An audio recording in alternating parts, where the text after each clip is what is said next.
Tonight, the trade tensions are flaring up between the U.S. and China. with President Trump upping the pressure for a trade deal with China. President Trump announcing plans to increase tariffs on billions of dollars worth of Chinese goods. Frontline and NPR correspondent Laura Sullivan investigate. China is going to be #1 market from any perspective. For GE or for everybody? For everybody. The forces behind the conflict, We're not in a trade war, we're in a techonomic war. both here and abroad. This is a great power struggle. Do you think that Americans should be worried? Oh, yes, I think so. And what's at stake? Tariffs announced by the Trump administration. China is now punching back. China has a 10-year, 20-year, 50-year plan. They've outsmarted us. They've done some things that we don't agree with. We got to fix our system to compete with China. We do have a chance to see the new Cold War. I think it's a comprehensive confrontation. That's dangerous. Tonight on Frontline, Trump's trade war.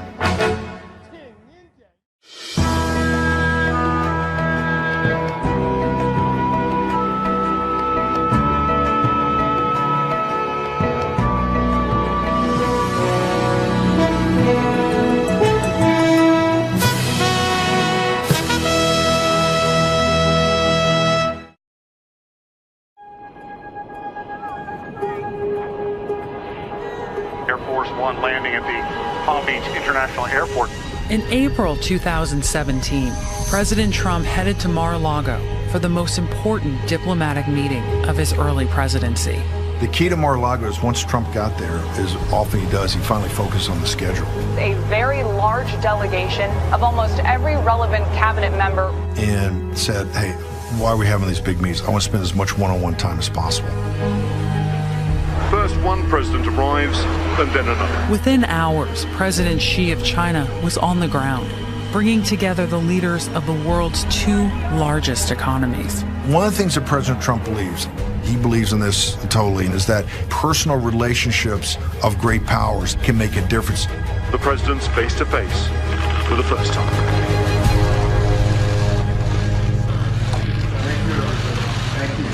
There was a lot of time in the schedule with them literally one-on-one being together and creating the relationship that the two big economies needed to have with each other.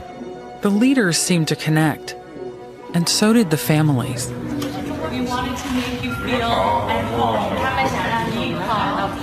Hello, how are you? That summit was important because the two leaders established a strong personal relationship. I think the image is that the two leaders sit together, and two family actually sit together. President Xi and his wife had a very good interaction with President Trump. We've had a long discussion already, and so far I have gotten nothing, absolutely nothing.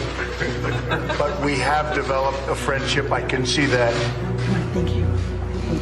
We say, okay, you see, President Trump is the president that we can work with, and he is someone that we can talk to. He's a reasonable leader, and maybe he can do something the ordinary, conventional U.S. leader won't do. So the expectation was very high, and the hope was maybe they can control the situation, and they can work together to solve the problem gradually.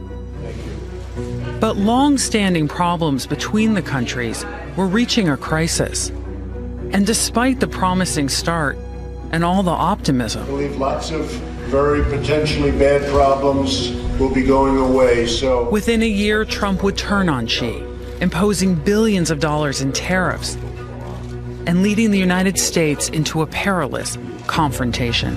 The fights were nasty. They came out of Mar-a-Lago. The most intense fights and debates in the White House were about this issue of tariffs, but tariffs as a proxy to the great economic war with China that we're engaged in. There's no middle ground. One side's going to win and one side's going to lose. And so we knew the stakes were high.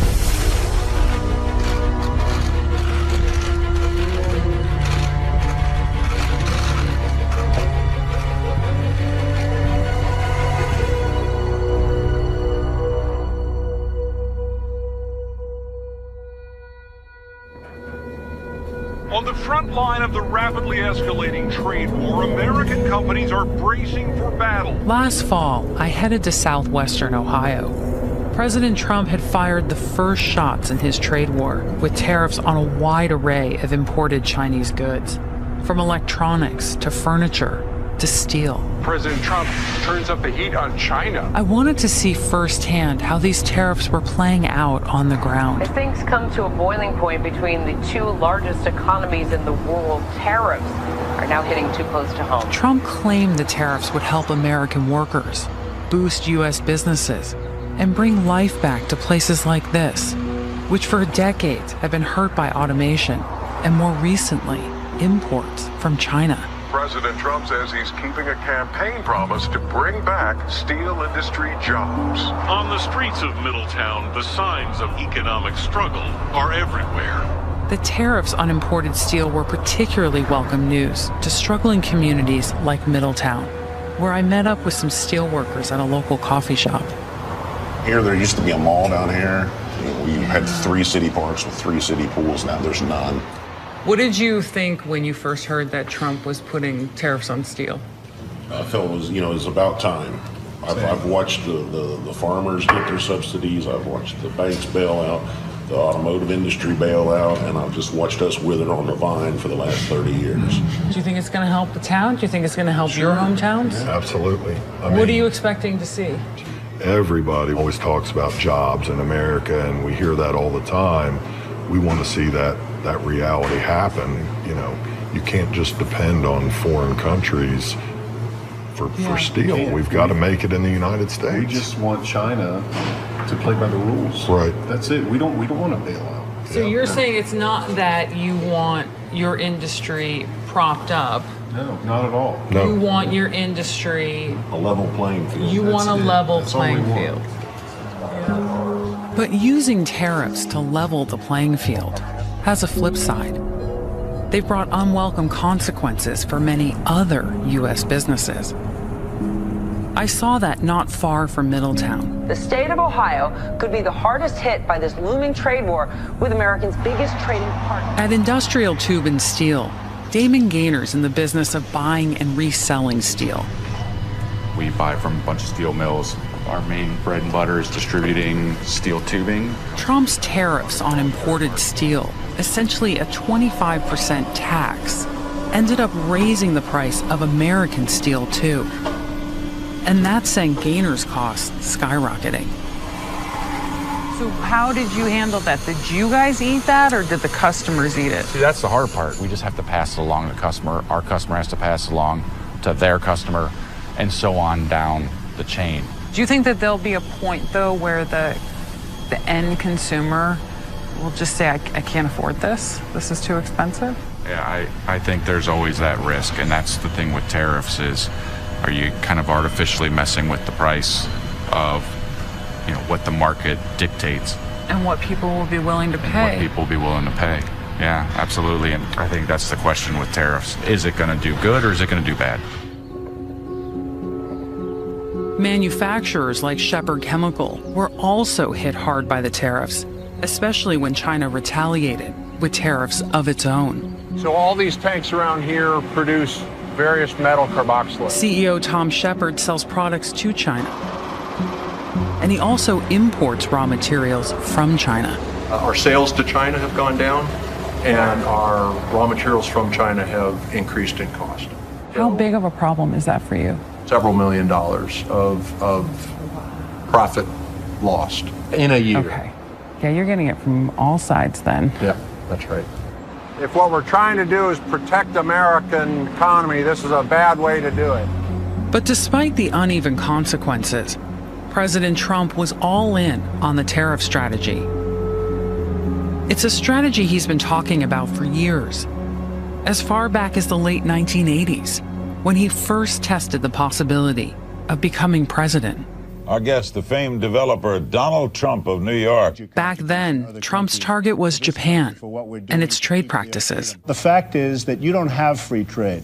We think of it as free trade, but you right now don't have free trade. And I think a lot of people are tired of watching other countries ripping off the United States. This is a great country. He believed from the beginning that there's really nothing worse than being laughed at. They laugh at us. Behind our backs, they laugh at us because of our own stupidity. And he came to see the Japanese as laughing at the United States, at taking advantage of the United States by stealing the jobs, by dumping product here. We let Japan come in and dump everything right into our markets and everything. It's not free trade.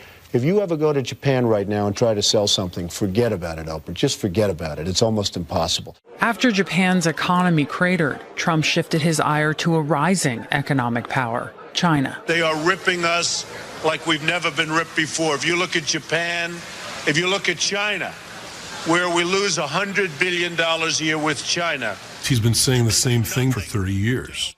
Donald Trump has a very binary view of life and certainly of the world, and so to confront China, which he perceives as America's most important and dangerous rival, and to be able to use blunt instruments against them and to come out and at least be able to say that you're a winner and they're a loser, it's hard to imagine anything more appealing to the core of his personality.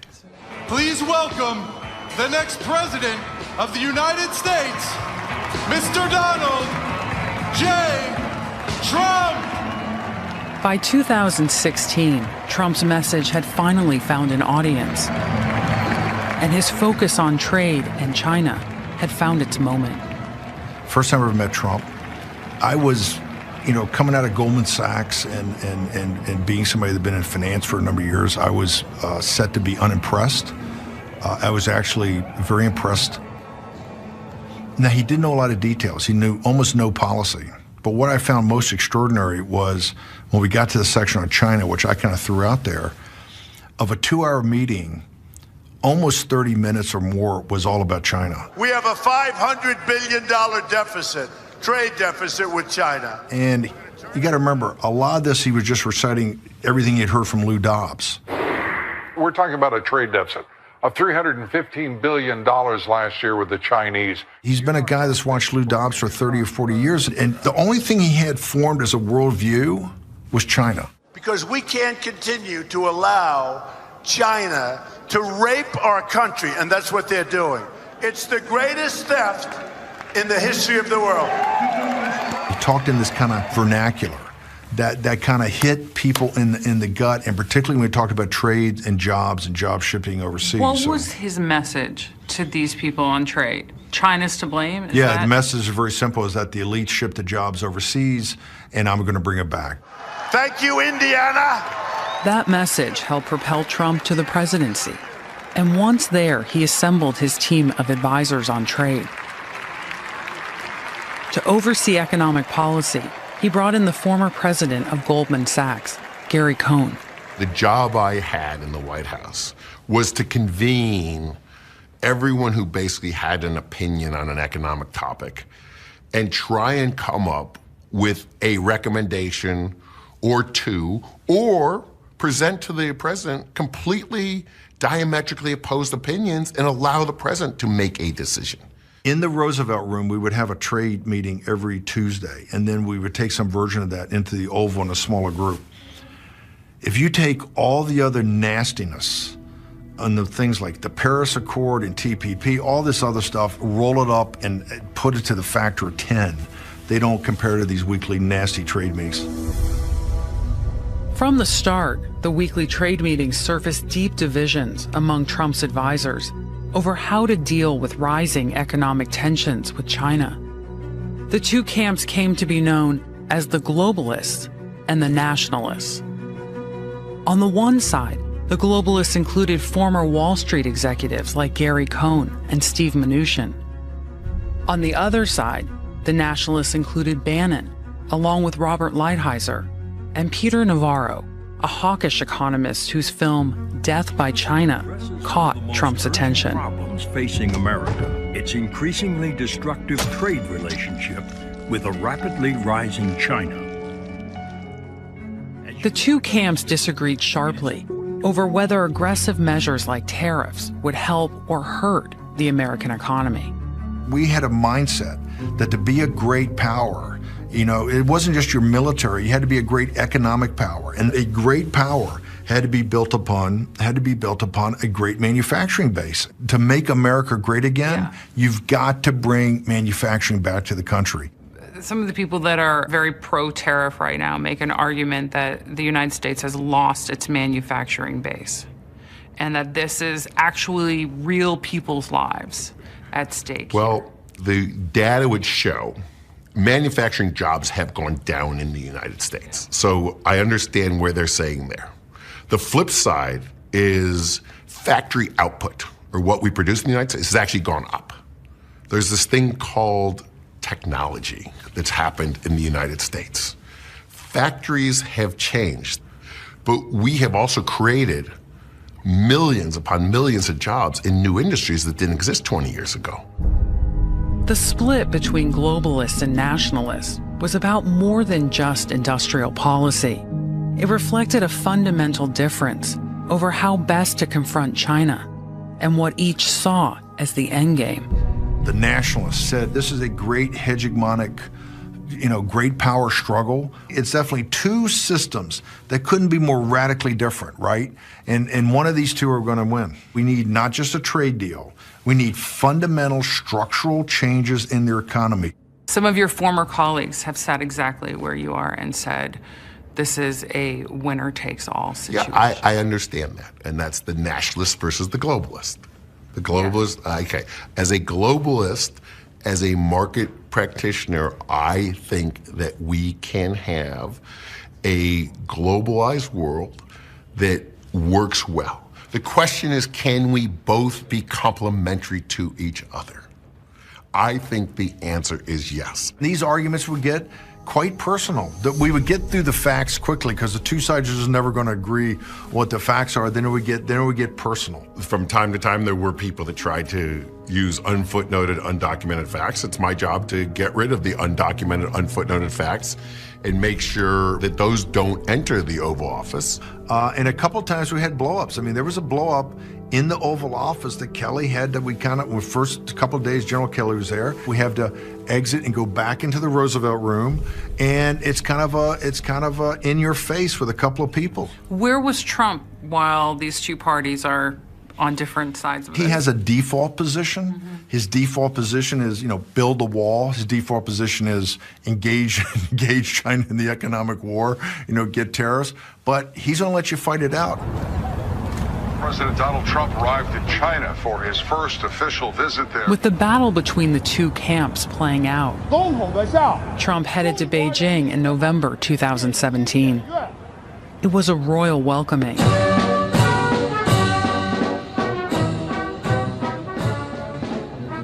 Filled with pomp and ceremony, and the two leaders seemed ready to work together.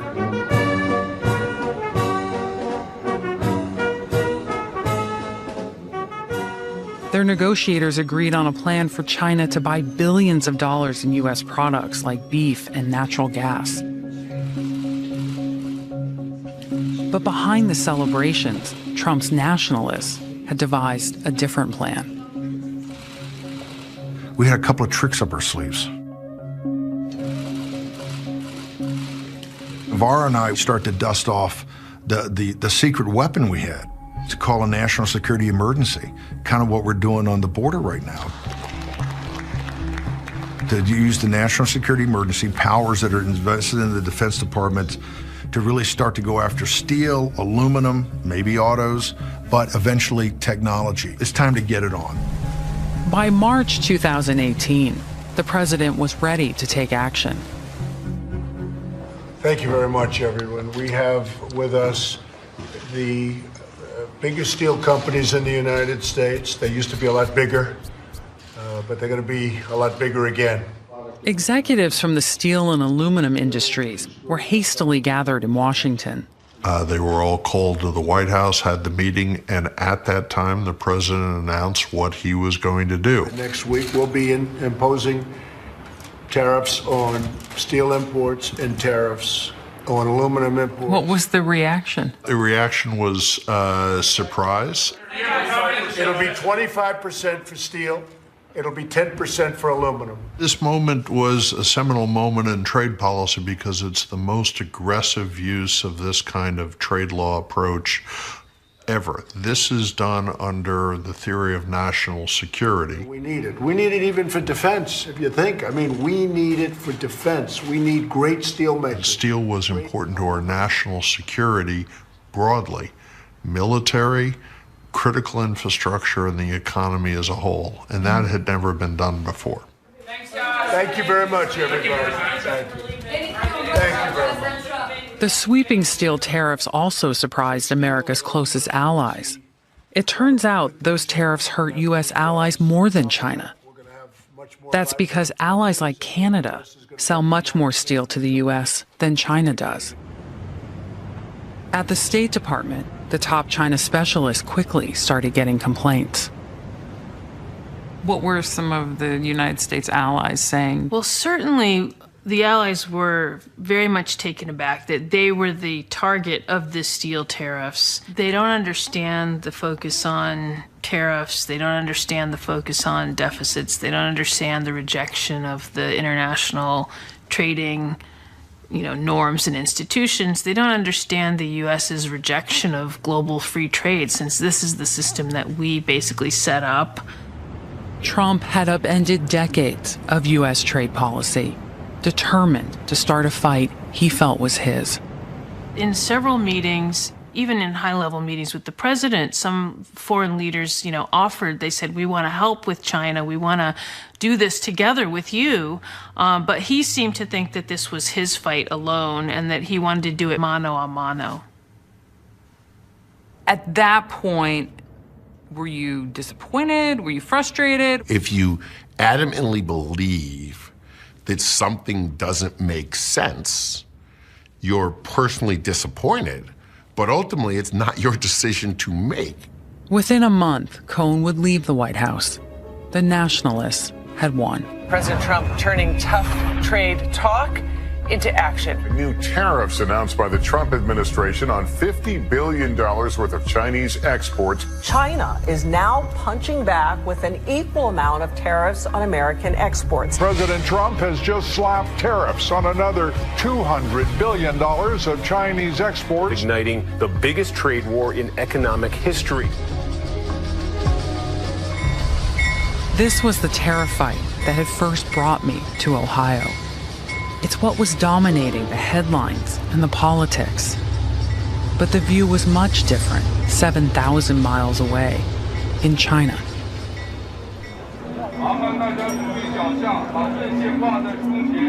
I arrived in Shanghai last fall, in the middle of what was being billed as the world's largest import expo, a week-long trade extravaganza that drew more than 1 million people. It had been 8 months since Trump's first tariffs, and I wanted to hear what businesses at the expo had to say about the trade war. Thousands of companies from all around the world were here, focused on selling their products in the growing Chinese market. We have actually a very special Italian wine, the cream of the top of the Italian wines. U.S. companies have been doing business here for decades and seemed unfazed by the trade war. China is going to be the #1 market from any perspective. And for GE or for everybody? For everybody. With 1.4 billion customers, China's a market U.S. companies can't resist. We've been in the China market for 34 years. We have over 40 wholly owned or joint venture subsidiaries in the market. So very, very important to DuPont. It seemed like business as usual. So what do you think the trade war will do? That's another thing you really just have to not worry about, because today I met myriads of Chinese business people, men and women, that look you in the eye and they want to do business with you. They do. And you're going to find a way. It was hard to gauge if Trump's tariffs were having any impact here. As I traveled around the country, Ni hao. Hello. some Chinese businesses told me they'd been hurt a bit, and others not much at all. When it came to the trade war, even the government was downplaying it. One of China's top trade officials agreed to talk to me. Why do you think the U.S. and China are in a trade dispute right now? I think we may have different perceptions. Mm-hmm. We think that the Pacific Ocean, as in President Xi's words, big enough to accommodate the two economies. We do not want to have a war, even a trade war, with any country in the world.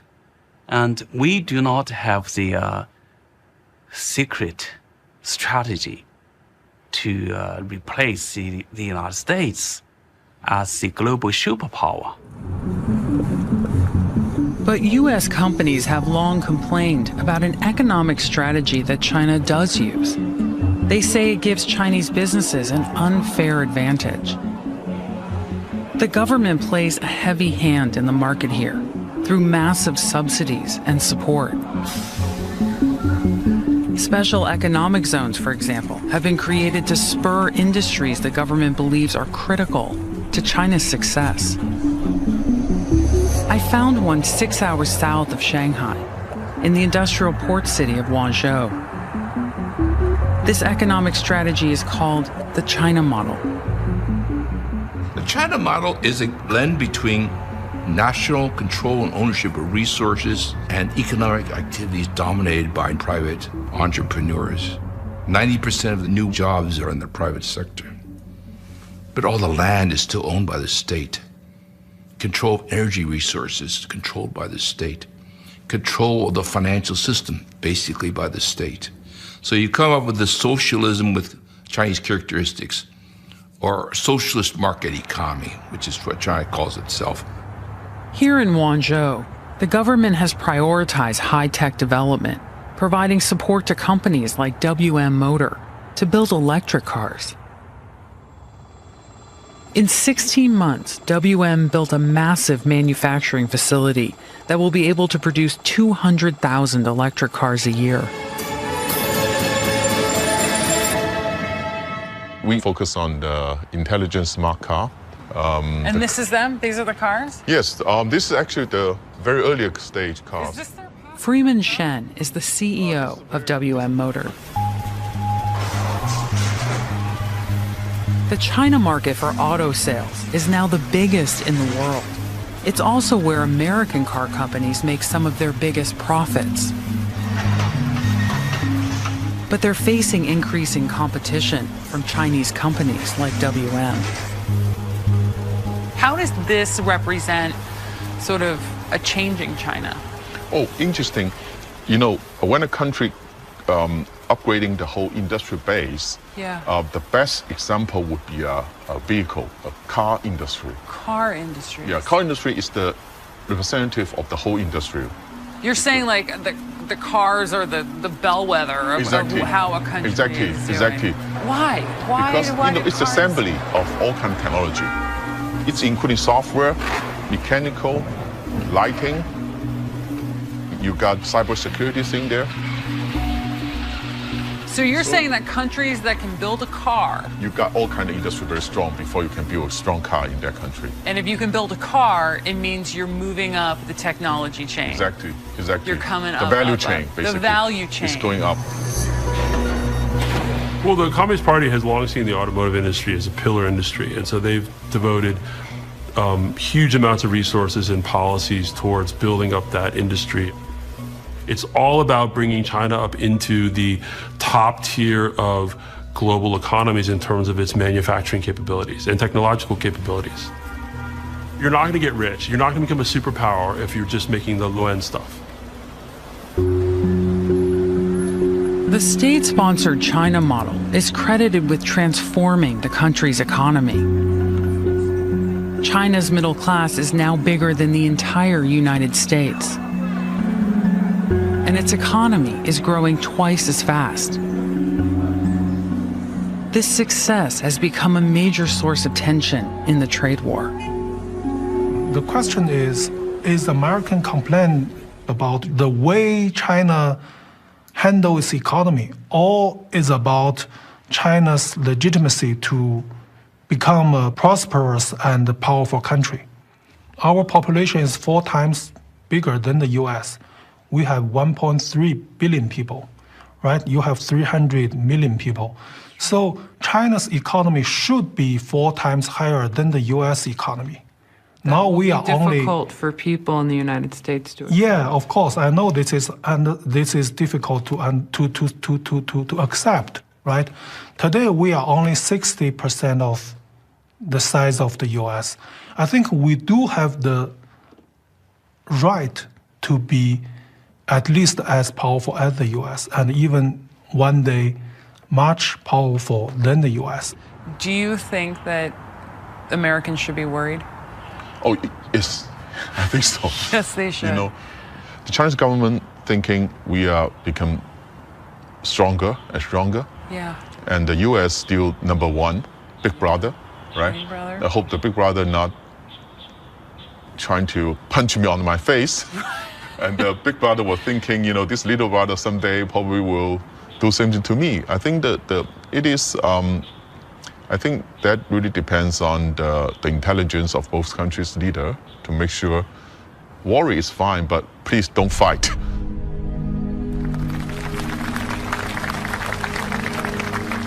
But back in the U.S., Trump was eager to escalate the tariff fight. Thank you very much. 这让我经常会产生一种是在跟中国人聊天的错觉。德国、俄国。用韩秀自己的话说，他的一生非常的传奇。父亲是美国人，母亲是中国人。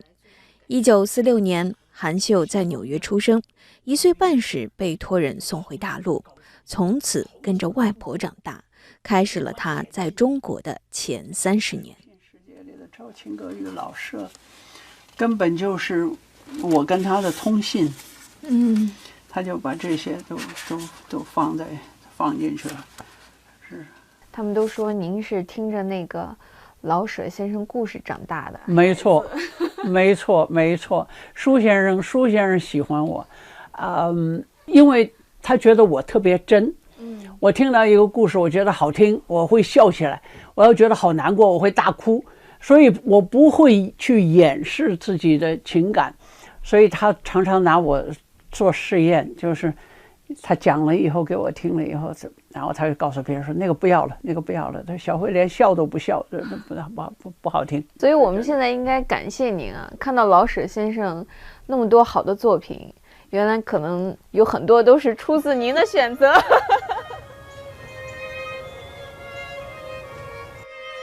那个时候，韩秀和外婆住在北京的干面胡同，与老舍、齐白石、马连良等这些文艺界的大腕儿都是邻居。然而，这片胡同带给他的宁静与祥和，却无法抹去那个时代带给他的伤痛。因为我从小我就知道，我不属于这儿，而且混血儿在中国那个时候是非常糟糕的事情，被人家不知道作践成什么样子。8岁的那一年，在天安门前集会，然后他们就把一些美国的国旗，还有，因为我就很清楚记得艾森豪威尔，是因为有艾森豪威尔的画像，他们就堆在我旁边，让我站中间，然后他们就点火，就烧了那些美国国旗和什么的。集会完了，他们老师带着学生都走了，我还站那里，就一个北京市民，就是一个普通极了的一个北京市民，骑着一辆这个除了铃不响哪儿都响的自行车，然后他问我，他说你知道不知道你家在哪儿？我说我知道我家在哪儿，我在这干面胡同20号。然后他就骑着那哐啷啷乱响的车，一直把我送回家。那整个那个集会带给我的伤痛，远远没有这一个人带给我的温暖，让我觉得那么好。我就觉得这天下神经痛。到2012年接受开颅的手术，我有过一次检查，是检查那个痛的那个指数，它又是0到10。我的手指接上那个仪器之后，那个针就一直打到10，打断。可是，在2002到2012这疼痛的10年当中，我写17本书。我就是不肯认输，我就是不肯认输。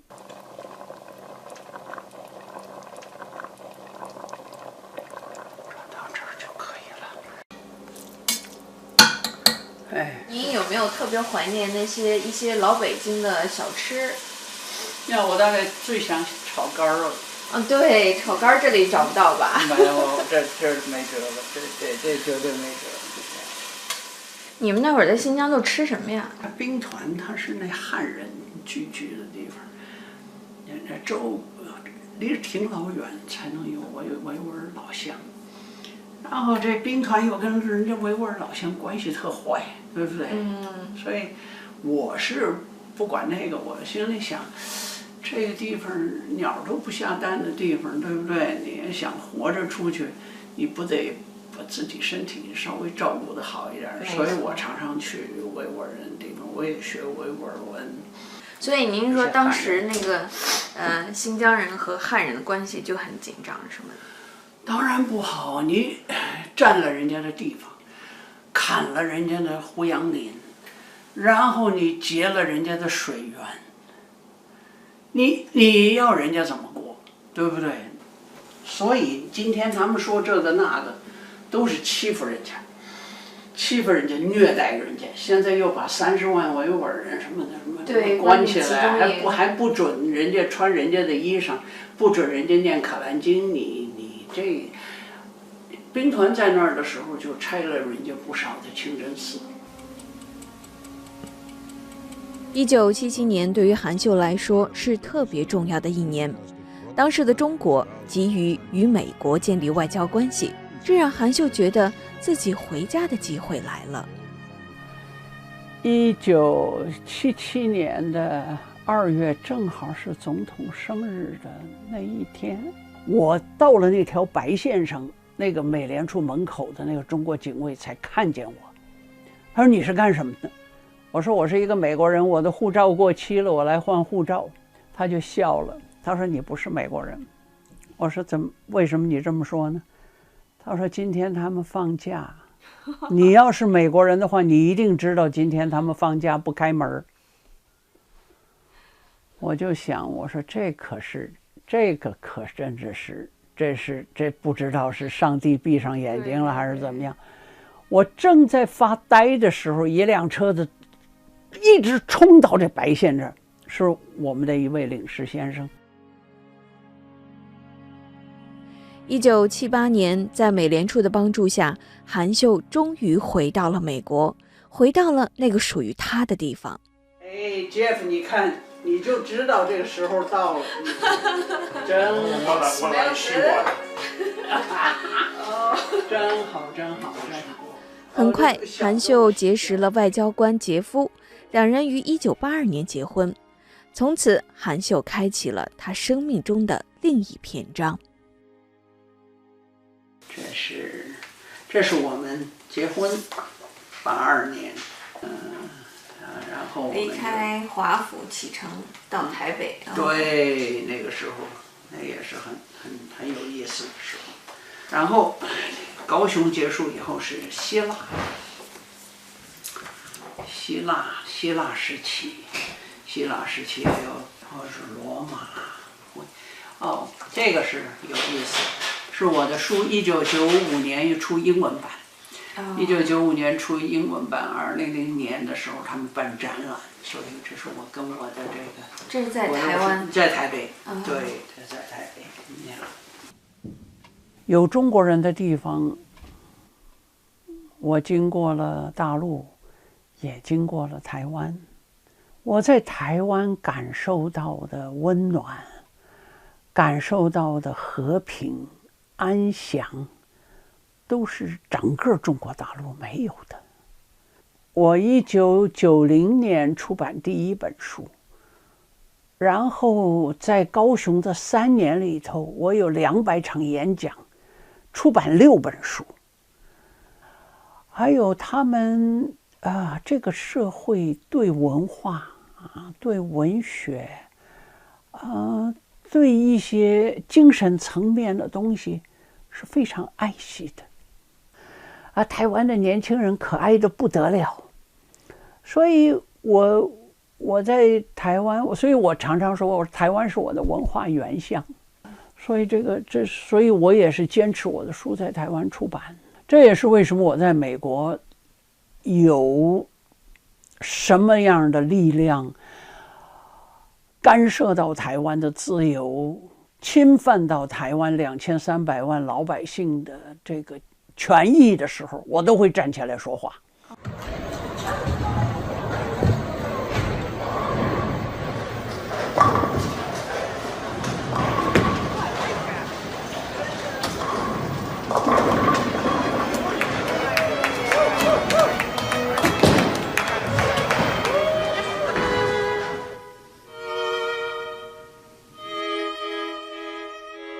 这是做的这个，你们会看见这条 quilt 挂在这个工程大，因为这个有1264片。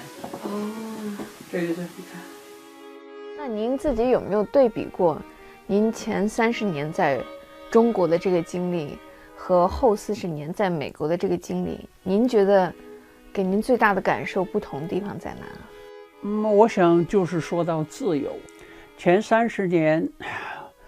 我没有写正体字的自由，我没有独立思考，而且能够把这个思考表现出来的自由。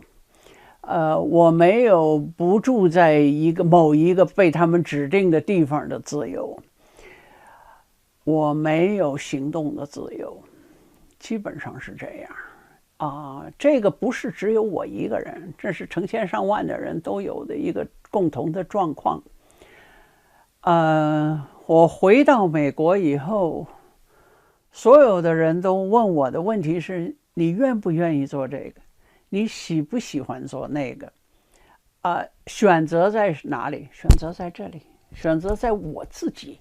我愿意，我全力以赴。